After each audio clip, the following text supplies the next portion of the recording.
G'day fellas and welcome to A Casted Game. We are back with another improved Observer UI game.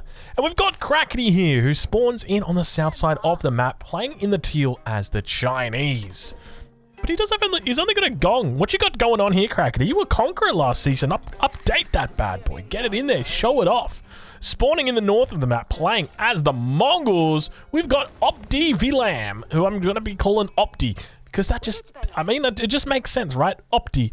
And isn't this just such a beautiful UI? I just love that, you know, I don't need to do anything with the UI. That's, you typically, so I normally use a UI that's very, very good, but the problem is that I can't actually see it in the game because it's all done through OBS. So, I mean, I'd be casting the game, but I don't get to see this. But I get to see all of this stuff, so I know what's going on because normally I would have no clue what is going on when it comes to the UI. But yeah, I'm loving this improved Observer UI. I'm not sure exactly why these guys are all fighting. I've been looking through the match histories of everybody. I've been seeing that they've been fighting on these improved Observer maps. So I'm all about that life. So I don't know exactly where these games are coming from, show matches or tournaments or something, but I'm going to be casting every single damn one I can find because I am loving it. I feel like it enhances the experience for me as a caster. I hope it does the same thing for you guys as viewers. And let's talk a little bit about this matchup because we've got China versus Mongols, a bit of a classic. You know what? I feel like every matchup is a classic for me, at least anyone that involves China. You guys know I love China. It's been a while since I've casted a China game, about 3 or 4 games, so I thought we'd get back into it. So it looks like it's going to be a barracks opening for the Mongols, which, to be honest, I feel is their only play. You know, Mongols used to be the kind of civilization where it was like, I can play feudal, I can play castle, I can play dark age, you know, I can do horsemen, I can do anything. I can go pastures, I can go trade. But the reality is that Mongol have been, unfortunately, forced into this position where they can really only do one thing. And Crackety going to be responding with an early barracks himself. I love it. I already love it so damn much. I think that an early barracks against Mongols, it just makes so much sense. Let's talk about the positives. Why would this make sense? Well, first and foremost, it's going to be really easy for you to deny an outpost or, you know, an early aggression. If you've already got a barracks up, it enables you to just leverage that. So that's going to be the first thing. Second thing is it generates tax for you. So it's 4 gold for every unit that you've got out. So let's say that you pump out 10 spearmen in the Dark Age. Well, you've got 40 gold to collect from, which means you don't need to go for that gold vein because by the time you get around to aging up, you've already got so much gold in there. And Khan, got to be careful here. Opti needs to be careful not to lose the Khan. Indeed, he falls back from that position. But I guess one of the other things to note is that with this barracks, ideally for me, I'd love it right next to the mill. And it's a little bit weird. It can require a fair bit of micro. You've got 8 villages here, which is the perfect amount to do it.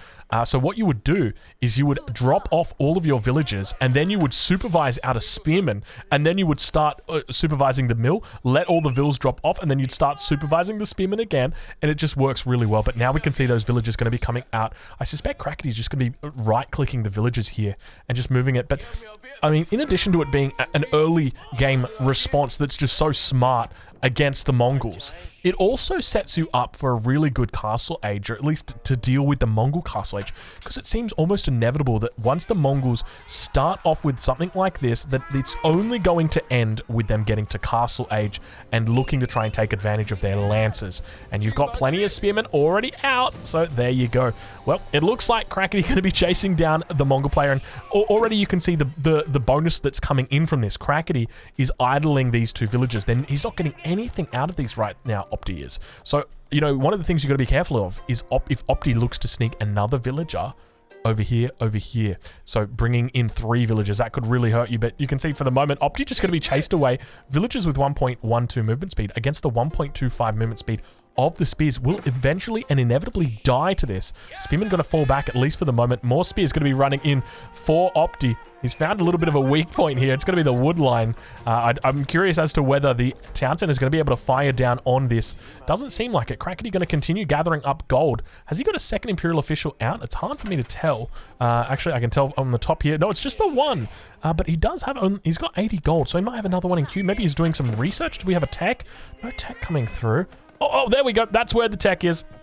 He's gone for the early forestry upgrade, which is going to make him chop trees down a little bit faster. And you guys might be laughing and think, why the heck is he doing that? Well, it's actually because of the rebate that he gets. So not a lot of people realize that with China, you get a huge rebate in the early game on a lot of your techs. So what does that mean exactly? Well, you guys would be familiar with, you know, you go off and buy a TV from a warehouse or something, and they're like, yeah, you buy this TV, it's $300 and you get a $50 rebate. That means you have to fork out the $300, but then you can apply to get the $50 back. You know, normally it's through some sort of thing that's difficult to do, and maybe only half of the people actually remember to do it.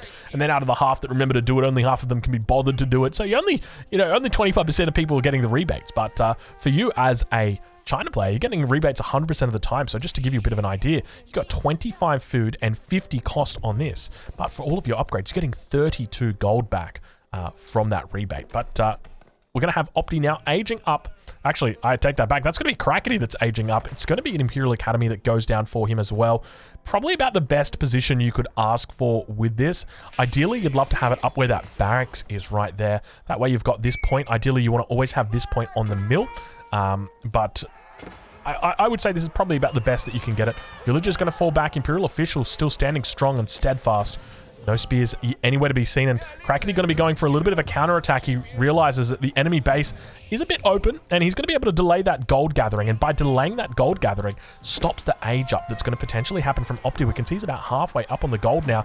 Villager's going to be diving in, and Villagers might go down here. He's got a beautiful little surround. Oh my god, he gets the pincer movement. He completely locks the Villagers. They're twirling, they're whirling, but unfortunately, you can't spin to win in this situation, and unfortunately, all three Villagers on the gold mine go down. Opti going to be in absolute shambles after that one. Crackety super happy with that. And keep in mind, in the early game, we already saw plenty of villagers going down to those spears. So this is going to be terrible for him. Look at the villager count right now. Opti sitting on 17 villagers compared to Crackety, who's on 24 economic units. Obviously, that includes the Imperial Official. We can see he's got 24 villagers and Imperial Official for a total of 25. Compare that to the 18 villagers. This is a terrible opening here for Opti. He is, like, you've just taken... So what does a Mongol player want to do? A Mongol player, not only do they want to kill enemy villagers, but they want to cause idle time, they want to be annoying, and all you've done as Opti is just lost villagers. This is a terrible start for Opti. So let's see where Crackety goes from here. He's in the feudal age already, largely because he hasn't really needed too much gold. He's been more than capable of achieving his gold dreams by just simply collecting tax. You can see he's got 136 tax in here at the moment. Spearman just guarding the Khan for the moment. The scout would love to be out there and attacking, but unfortunately not going to be able to do it. And the Barbican going to be coming down now for Crackety. This guy means business. He knows what he's doing with China. And now going to be forcing away that barracks, moving it over to the side. Now, honestly, if I'm Crackety here, I cancel this and I move my Barbican up even further. I think if you can... So ideally, the tile number is 5 tiles. You want to get that boy smack bang underneath the town center and really start achieving greatness with your Barbican. But hey, this is more than enough. And I love the way that he turns the table on the Mongol player. Like, you want to try and tower rush me? Go for it, mate. Looks like down on the south side, though, the Khan may have gone down. Indeed, it has gone down. Spearmen going to be able to make their way out of here. But unfortunately, Opti not really paying attention. And Crackety going to take advantage of it. You see the Barbican is up. Stone going to be taken on the front side of the base here. So Opti definitely in a difficult position, as now those outposts going to be looking to get the emplacements through for them. Just completely cleaned up. Crackety looking in 100% control. So, how many mining camps do you need? And Crackety just responds yes. He needs all of the mining camps. 10 villages on stone. Crackety, you are out of your mind. But look at the amount of villagers he's got up here on wood. 13 villagers according to the UI. So he's thinking about a second TC. And I love the boldness of this play. He's completely shut down the early aggression from his enemy. He's forced him off gold. I mean, the enemy's obviously come back onto gold, and he's now working towards that castle age. But, you know, he really just... I'm just in awe. It's so beautiful the way that he's done this. This is a magnificent Chinese play. And I love the Dark Age Spearman. Really, it just tops it all off. It just makes it so easy, so accessible. And I think he's done such a smart job. He didn't go over the top. You know, one of the things that I will do as a Chinese player is I'll go over the top with the Spearman. I'm up to, like, you know, 20 Spearmen in the Dark Age. I'm like, what am I going to do with all these Spearmen in the Dark Age? And, you know, as I mentioned earlier, like, sure, you can turn them in... Villager does go down. A little bit of a misplay right there from Crackety, misjudging the town center and the range that it's got. But yeah, I think the big thing for me is it's like I will often overinvest on spears. I'm like, yeah, man, we're going to the moon with these spears. But unfortunately or fortunately for Crackety, he knows exactly the right amount. Town Center gonna be trying its best to defend against these. Oh my god, look at this. This is so damn annoying to deal with. Multiple villagers going down. 25 villagers versus 37. Crackety here is popping off. This is the new Chinese play right now, and I absolutely love it. Crackety dropping down a second town. No, don't tell me. Don't do it, Crackety. Don't you dare do it. Is he doing what I think he's doing right now? This can't be real. He's going into like a forward Barbican into 3 TCs. What is this Chinese... What is this playstyle? His enemies are about to reach Castle Age. There's no way he holds this. He can't hold 3 TC against a Mongol 1 TC. I mean, I know he's got the economy right now, but at the same time, I guess he's being, you know, aggressive on one hand, but at the same time defensive on the other. So, I mean, my fear is that Opti just bypasses the forward base. He just, I guess the problem is, right, he can barely get units out. The Barbican is just hunking up, eating up a whole bunch of this this space here that Opti would love to be just, you know, you could see that he'd love to have stables down and around this. He's got not enough resources for a stable yet, but you just know he's going to be doing it. In fact, he's going to have to move away to his back tree line. In fact, where did he start off that's his back tree line? It looks very far away. He must have started over here. Yeah, this must have been his starting location. Maybe like here? This is a bit weird, isn't it? But now he's going to be looking to drop down Opti. I'm not sure if you're aware of this, but there's an outpost going up right there. Okay, he forces the cancel. So we've got the H3 coming in. Crackety now behind this. Goes for a Is he going for a 4th town center? What? Oh, okay. Hey, this man is suicidal. Somebody stop this guy. More outposts trying to get up. Crackety he's still mining the stone on the front line. When Crackety here had 12 villagers on stone, I was like, okay, this guy, he means business, but not in a serious way. But now I'm starting to worry. Looks like the villager, he's going to go down. He's going to have to draw in another one. Whether he chooses to do that or not, that's going to be a different story. But Opti, behind this, I mean, he's only got the 2 barracks. Still yet to drop down a stable. Not a lot of wood in the bank either. He hasn't really thought about wood, so is he just going to be going for like double production men-at-arms? He's got 850 stone in the bank, but even then I feel like it's nowhere near enough. He needs to get a blacksmith down. He needs to start thinking about improved siege engineering at the very least. At the most, maybe even a siege workshop.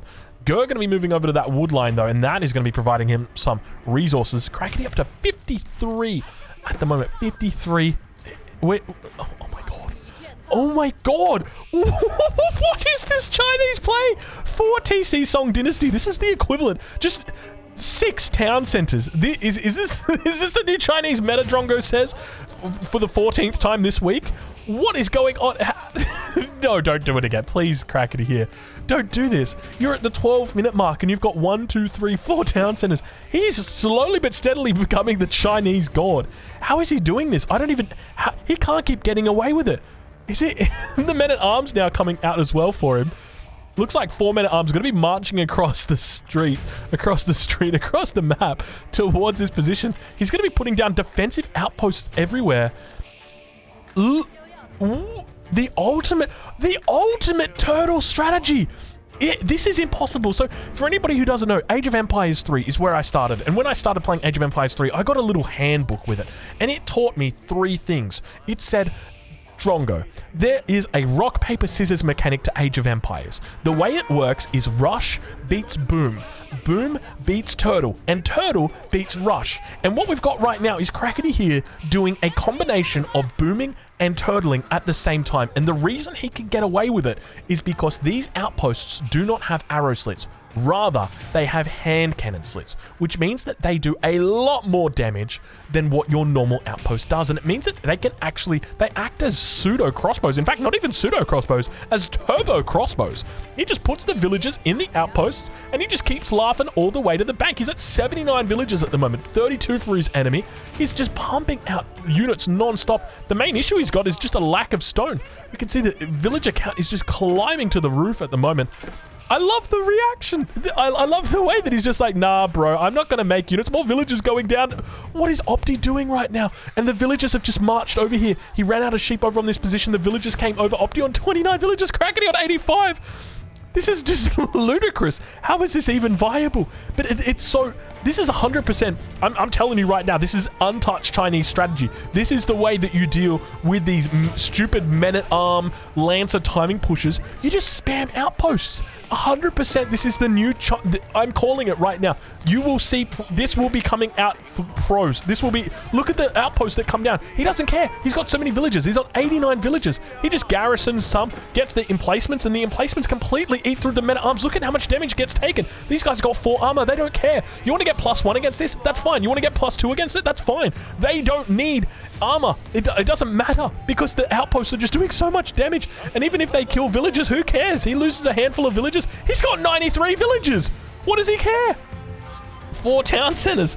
This is the new Chinese meta. I mean, and remember, it's not just 4 TCs, it's 4 TC Song Dynasty. We're talking about those extra villages being created and a 35% reduction in time. Instead of 20 seconds on those villages, it's going to take you 13 seconds on these villages. What an absolute madman. We're going to enjoy the cinematic mode just for a second, just to get a glimpse of what the new Chinese meta is. Because how do you even stop this? This is just ludicrous because the whole idea is that, and this was what we talked about earlier, the whole idea in this matchup is that the Lancers or the men-at-arms are just going to try and rampage through the base and look to try and kill villagers, look to idle villagers. But when you got 100 villagers, when you just pinged around the map, look at he's got 43 villagers on berries. Where's the Imperial official out? Does he have Imperial officials? He's got 4 or 3 Imperial officials at the moment, so might have lost one. Stable's going to be coming down as well. He's working towards a castle age, potentially. And you can see that the men-at-arms they're trying to do their best to run through this wood line, but Crackety doesn't care. He just continues moving forward. And still no stables coming down from more men-at-arms. Opti definitely committing to a lifestyle without cavalry, and I don't know if I can agree with that lifestyle. It is just... it is a lifestyle that I would not recommend. I mean, if Lancers were here, what would be the difference? I mean, the Lancers would be able to clean up positions over on the west. They'd be able to clean up this position, oh my god, over on the gold. This is a man who knows what he wants. But even then, like, let's say, hypothetically, your Lancers come over here. Wallalo, gonna get shot down before it even gets the chance. He tries to steal a couple of villages. Opti really just going all in, but I think he realizes it might be over at this point. Astronomical Clock Tower gonna be coming down, and you can see he's got... is he gonna go... he just goes into Knights here. I don't think there's any way he plays it fancy and goes into Fire Lancers. Could you imagine if he went for like some sort of quick... Don't do it, Crackety. He's going into... No way. He's going into Fast Fire Lancer. Age Up going to come through and...